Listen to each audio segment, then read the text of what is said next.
రాజకీయాల్లో భారతీయ జనతా పార్టీని ఎవ్వరూ విస్మరించలేదు. ఒకప్పుడు 2 సీట్లకు పరిమితమైన బీజేపీ అంచెలంచెలుగా ఎదిగింది. కొంతకాలం వాజ్పేయి, ఆ తర్వాత ఎల్కే అద్వానీ ముందుండి పార్టీని నడిపించారు.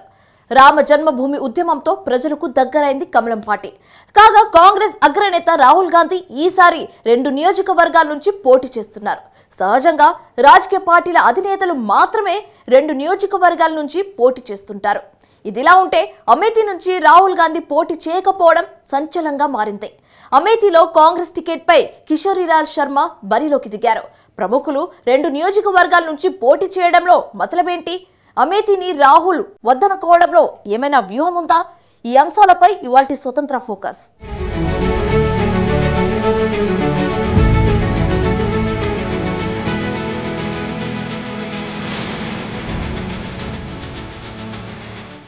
గత 40 సంవత్సరాలుగా అనేక ఆటుపోట్లను ఎదుర్కొంటూ జాతీయ రాజకీయాల్లో నిలబడింది భారతీయ జనతా పార్టీ. రామ జన్మభూమి ఉద్యమంతో సామాన్య జనానికి కమలం పార్టీ దగ్గరైంది. 1990లో అద్వానీ రథయాత్రను లాలూ ప్రసాద్ సర్కార్ అడ్డుకోవడం బీజేపీకి ప్లస్ పాయింట్ గా మారింది. రథయాత్ర తర్వాత బీజేపీ ఇక వెనక్కి తిరిగి చూడలేదు. యూపీఏ 10 ఏళ్ల పాలన అంతా కుంభకోణాలమయంగా మారింది. అయితే ఈ నేపథ్యంలో జాతీయ రాజకీయాలకు వచ్చిన నరేంద్ర మోదీకి ప్రజలు బ్రహ్మరథం పట్టారు.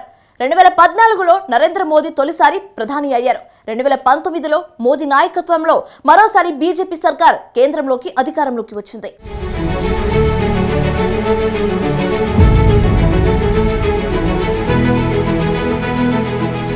రాజకీయాల్లో భారతీయ జనతా పార్టీది సుదీర్ఘ ప్రస్థానం.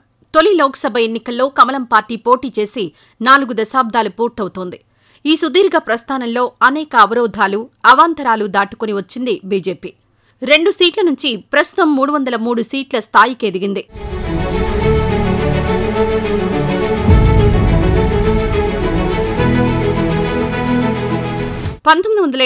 లో బీజేపీకి దేశవ్యాప్తంగా వచ్చిన సీట్లు 2. ఒకటి ప్రస్తుత తెలంగాణలోని హన్మకొండ, 2 గుజరాత్లోని మెహ్సానా. హన్మకొండలో కాంగ్రెస్ అభ్యర్థిగా పోటీ చేసిన పివి నరసింహారావుపై బీజేపీ టికెట్పై పోటీ చేసిన చందుపట్ల జంగారెడ్డి విజయం సాధించారు. పీవీపై 54,198 ఓట్ల మెజారిటీతో చందుపట్ల జంగారెడ్డి గెలిచారు.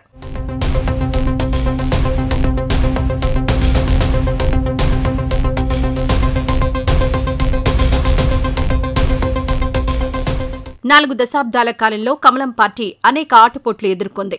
అయితే బీజేపీ ఎదుగుదలకు ఊతమిచ్చింది 90ల నాటి రామజన్మభూమి ఉద్యమమే. ఇదే రామమందిర ఉద్యమంగా ప్రసిద్ధి చెందింది. రామజన్మభూమి ఉద్యమానికి అనుకూలంగా 1989 జూన్లో హిమాచల్ ప్రదేశ్ పాలంపూర్లో జరిగిన పార్టీ జాతీయ కార్యవర్గ సమావేశం ఒక తీర్మానం చేసింది. ఈ మేరకు పండిత్ దీన్ దయాళ్ ఉపాధ్యాయ జయంతిని పురస్కరించుకుని 1990 సెప్టెంబర్ 25న ఎల్కే అద్వానీ రథయాత్ర ప్రారంభించారు. గుజరాత్లోని సోమనాథ్ నుంచి రామజన్మభూమి అయిన అయోధ్య వరకు రథయాత్ర నిర్వహించాలని అద్వానీ లక్ష్యంగా పెట్టుకున్నారు. 25 सितंबर को यह रथ यात्रा सोमनाथ से आरंभ हुई।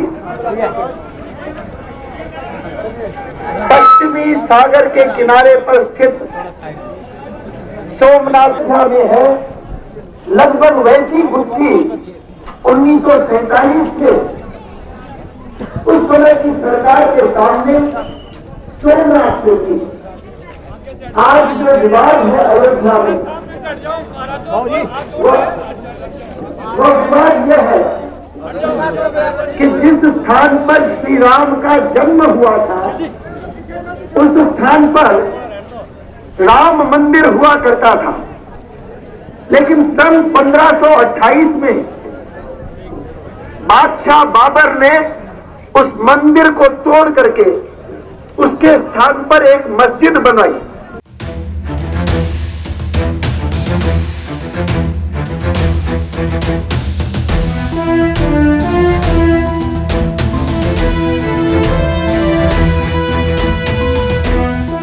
వాస్తవానికి 1990 అక్టోబర్ 30 నాటికి అయోధ్య చేరుకోవాలన్నది రథయాత్ర ప్రణాళిక. అయితే అక్టోబర్ 23న బీహార్లోని సమస్తీపూర్లో అద్వానీ రథయాత్రను అప్పటి లాలూ ప్రసాద్ ప్రభుత్వం అడ్డుకుంది. అంతేకాదు అద్వానీని అరెస్ట్ చేసి 5 వారాల పాటు నిర్బంధించింది లాలూ సర్కార్. రథయాత్రను అడ్డుకోవడంపై దేశవ్యాప్తంగా నిరసన ప్రదర్శనలు జరిగాయి. అంతేకాదు బీజేపీ విస్తరణకు బాటలు వేసింది. రథయాత్రను అడ్డుకున్న ప్రభావం 1991 నాటి ఉత్తరప్రదేశ్ అసెంబ్లీ ఎన్నికల్లో కనిపించింది. 1991లో తొలిసారిగా ఉత్తరప్రదేశ్లో కళ్యాణ్ సింగ్ నాయకత్వాన బీజేపీ సర్కారు ఏర్పడింది.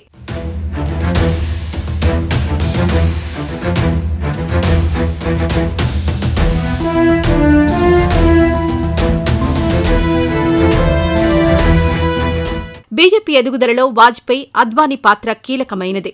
1994 నుంచి 2004 వరకు కమలం పార్టీని ఈ ఇద్దరు నేతలు ముందుండి నడిపించారు. మొదట మౌలికంగా కాంగ్రెస్ను వ్యతిరేకించే శక్తులను కూడగట్టారు. ఆ తర్వాత హిందుత్వ అజెండాతో దేశవ్యాప్తంగా ఓటు బ్యాంక్ పెంచుకున్నారు. ఈ సమయంలో బీజేపీ అగ్రనాయకత్వం వ్యూహాత్మకంగా వ్యవహరించింది. వ్యక్తులపై ఆధారపడకుండా సంస్థాగతంగా బలోపేతమైంది. తన ఐడియాలజీని సులభంగా ప్రజల్లోకి తీసుకువెళ్లడానికి వీలుగా పటిష్ట యంత్రాంగాన్ని ఏర్పాటు చేసుకుంది. అంతేకాదు ప్రజల స్థానిక అవసరాలకు అనుగుణంగా వ్యూహాలను రూపొందించుకుంది. ఈ నేపథ్యంలో 1996, 1998, 1999 ఎన్నికల్లో దేశంలో అతిపెద్ద పార్టీగా బీజేపీ అవతరించింది. దీంతో అటల్ బిహారీ వాజ్పేయి నాయకత్వంలో సంకీర్ణ ప్రభుత్వాలను ఏర్పాటు చేసింది బీజేపీ అధిష్టానం.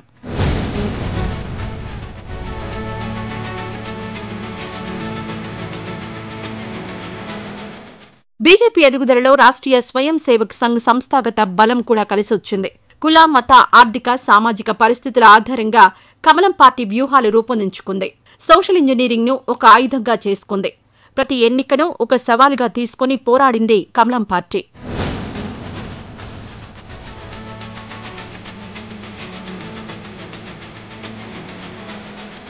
రెండు 2004 నుంచి జరిగిన యూపీఏ కూటమి 10 ఏళ్ల పాలనలో అనేక కుంభకోణాలు వెలుగుచూశాయి. 2G, coal scam, Commonwealth, Adarsh కుంభకోణాలు కాంగ్రెస్ ఇమేజ్ ను బాగా దెబ్బతీశాయి. ఈ నేపథ్యంలో 2004లో నరేంద్ర మోడీని గుజరాత్ నుంచి జాతీయ రాజకీయాల్లోకి తీసుకొచ్చింది బీజేపీ అధిష్టానం. ఈ నేపథ్యంలో మూడోసారి విజయం కోసం కమలనాథులు తీవ్రంగా శ్రమిస్తున్నారు.